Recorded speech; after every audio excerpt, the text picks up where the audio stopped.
অন্তর্বর্তী সরকারের প্রধান উপদেষ্টা ডক্টর মোহাম্মদ ইউনূস বলেছেন, আমরা দাসত্বের মধ্যে থাকতে চাই না। আত্মনির্ভর অর্থনীতি গড়ে তুলে জাতিকে দাসত্ব থেকে মুক্ত করতে হবে।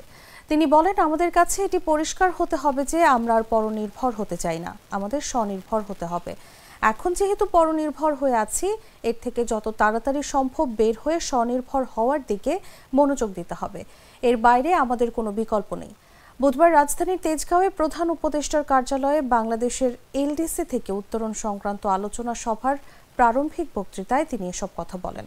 ডক্টর ইউনূসের সভাপতিত্বে সভায় উপদেষ্টা পরিষদের একাধিক সদস্য ও ব্যবসায়ী সহ উচ্চ পর্যায়ের ব্যক্তিরা উপস্থিত ছিলেন। ডক্টর মোহাম্মদ ইউনূস বলেন, আমাদের অভ্যাস পাল্টাতে হবে। আত্মনির্ভর হতে হলে বুদ্ধি খাটাতে হবে, পরিশ্রম করতে হবে, লড়াই করতে হবে। এটি কঠিন হলেও এই কাজে আনন্দ আছে।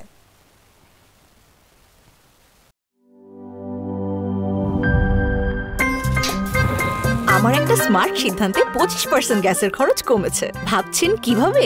সাধারণ গ্যাস স্টোভ বদলে আমি এনেছি আরএফএল গ্যাস স্টোভ। এর সাইন্টিফিক নজল ও ব্রাস বার্নার ক্যাপ সমানভাবে তাপ ছড়িয়ে রান্না করে দ্রুত। তাই গ্যাসও বাঁচায় 25%, টাকাও বাঁচে 25%। আরএফএল গ্যাস স্টোভ নিরাপদ ও গ্যাস সাশ্রয়ী।